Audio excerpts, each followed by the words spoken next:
I'm starting to realize how conditioned we are into believing how limited we are. And as you start peeling those layers away and you break through those beliefs, those self-limiting thoughts and emotions, on the other side of that is where the miraculous happens. I think this is a time in history where it's not enough to know. And because of technology, we have access to so much content, and information creates awareness. And awareness is consciousness. And in an age of information, ignorance is a choice.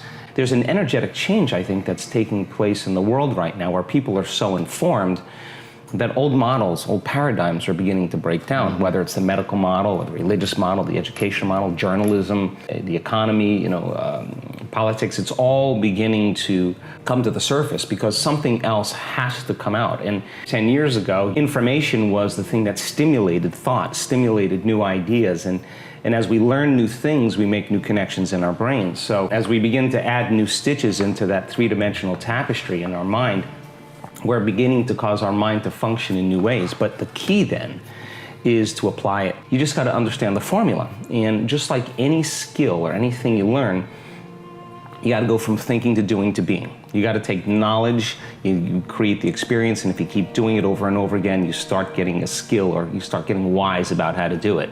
And you know that you know how to do it. In the last 10 years, we have assembled a scientific team. And let's see if you can really make significant brain changes. I don't want those changes to just be in your mind. I want them to be in your brain. I want to be able to see before and after pictures to say, that person has a significant change after a traumatic brain injury, or anxiety or depression, or a cyclic mood disorder, or a stroke. We want to see that there's been significant change. At the same time, let's measure your brain in real time, and let's look to see what that transformation process looks like. We gained so much knowledge about what that transformational process looks like. In other words, I can tell you without a doubt that if you're analyzing your life right now within some disturbing emotion, that 100% of the time you're going to make your brain worse. If you're stuck in an emotion and you're thinking within that emotional state, in other words, you can't think greater than how you feel, that means then you were thinking in the past because those emotions are a residue of the past. So we see people in the process of change that are analyzing in duality or polarity. That kind of drives the brain into higher states of arousal and further away from true change. So we've done thousands and thousands and thousands of brain scans, and we now know that there's a formula to create greater brain coherence, greater brain efficiency, to make your brain work better. And when your brain works better, you work better. At the same time, it requires a clear intention and an elevated emotion to begin to change your energy and to change your life. And nobody changes until they change their energy, right? So then how do you get a person out of resentment and frustration into joy and freedom why would they feel grateful or joyful or free if the experience hasn't happened? So most people are spending the majority of their life waiting for something out there to take away their emptiness or pain or the resentment in here.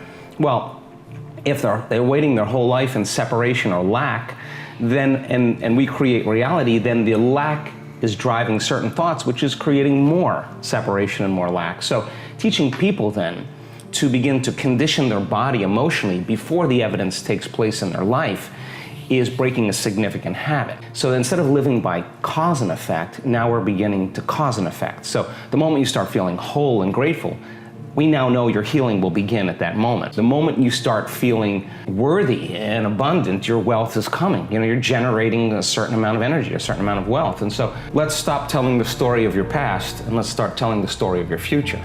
And people who aren't defined by a vision of the future, for the most part, are left with memories of the past. And your brain is a record of the past. It's an artifact of everything you've learned and experienced to this moment. So most people wake up in the morning and they start thinking about their problems. And those problems are memories that are tattooed in the brain that are associated to certain people and things at certain times and places. So the moment the person wakes up, clean slate, they start thinking about the problems they're thinking in the past. If you believe your thoughts have something to do with your destiny, well, there's a possibility that your past is going to be your future. Every one of those problems has an emotion associated with it. So then the moment you start recalling the problem, you start feeling unhappy. Now your body's in the past because thoughts are the language of the brain and feelings are the language of the body, and how you think and how you feel creates a state of being. So people reaffirm their identity based on the past, right? And it turns out that the redundancy of doing that, conditioning only requires an image and an emotion. And most people are unconsciously conditioning their body into the familiar past, into the known. So now if you're in the familiar past and in the known, you're going to crave the predictable future, right? That's the known as well. And there's only one place where the unknown exists, and that's the eternal present moment. That's the sweet spot of the generous present moment. So you gotta labor to get that person beyond the emotions that keep them tacked or anchored to the past. And yes, it takes an effort to do that, but if you keep working with the formula, you'll reach that elegant moment where there's a liberation of energy. And now your body, as the unconscious mind, the objective mind, is not believing, it's living in the same past experience 24 hours a day, because you're liberating the body from that emotional state. So you ask a person, why are you so unhappy? Why are you so frustrated? Why are you so resentful? The moment you ask that, their brain is going to associate that emotion to a past event. That's because they have nothing to look forward to in their future. So if you're not being defined by a vision of the future, it just means to me that you're more in love with your past than you are with the future. So how do you teach people to believe in a future that they can't see or experience with their senses yet, but they've thought about enough times in their mind that their brain is literally changed to look like the event has already occurred? The latest research in neuroscience says that's absolutely possible. We know that.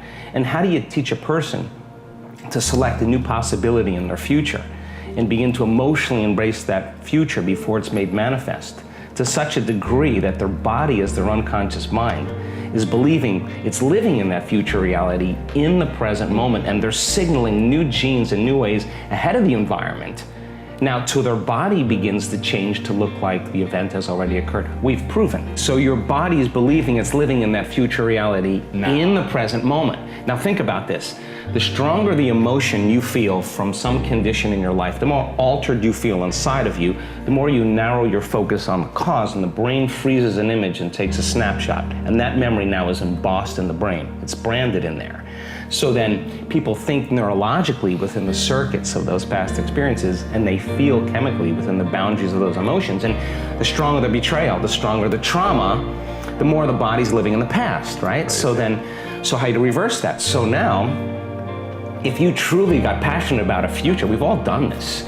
You get a wild idea in your mind and you start holding on to that vision and you're preoccupied with it. All of a sudden, the thought in your mind becomes the experience, and you start feeling the energy of the future. Now, the stronger the emotion you feel from that vision, the more you're going to pay attention to the picture in your mind, and now you're remembering your future. And vice versa, the stronger you pay attention to the feeling of the past pain, you're going to create the pain in this moment. Exactly. So then it requires a coherent brain, and we now know that there's a formula for that, and we've got beautiful research to show that people can do it. They just have to practice. And it requires a coherent heart. It just requires getting still, closing your eyes, putting your attention on your heart, changing your breath so that you move into the present moment. And when you slow your breathing down, you slow your brainwaves down. When you slow your brainwaves down, now you're accessing your autonomic nervous system. So then you train a person how to open their heart and feel an elevated emotion. And it takes a little practice. And just like a flower that takes time to bloom, trading the resentment, the frustration, or the impatience for gratitude, appreciation, and thankfulness, and you keep at it, there'll come a moment where that system switches on, and now you're feeling grateful for no reason at all. In 4 days, we now know that you can change your genetic destiny if you just practice the inner work. See people with stage 4 cancer, with Parkinson's disease, with myasthenia gravis, with lupus, with MS, with brain injuries, with rare genetic disorders, with vertigo, tinnitus, kidney failure, all kinds of health conditions, come to a week-long event, and then at the end of that event, they make significant strides in getting beyond the emotions of the past. Now think about this. The science says that the environment signals the gene, that's epigenetics. The end product of an experience in the environment is an emotion. So as long as you're living by the same emotion every single day, you're signaling the same gene in the same way. And if that gene is related to a survival emotion, a stress hormone, then you're downregulating the gene and you're creating disease. So when the person trades that emotion and really breaks free from the chains of their past, and now they're feeling an elevated emotion, well, now they're dialing down the gene for MS, and they're upregulating the gene for health and balance. And so the person, you'll say to them, where's the disease? Well, I'm not the same person. I'm not this. And the side effect of that is a transformation and healing. So the funny thing about it is the person who has the healing is not talking about the healing. What they're talking about is how amazing they feel. Problem is the moment you start feeling emptiness or lack, your brain is going to start to look for something outside of you to take it away. The problem is that normally the stimulation that's created from those outer things give the body a rush, and so the receptor sites in the cells recalibrate. So you need more the next time to turn it on.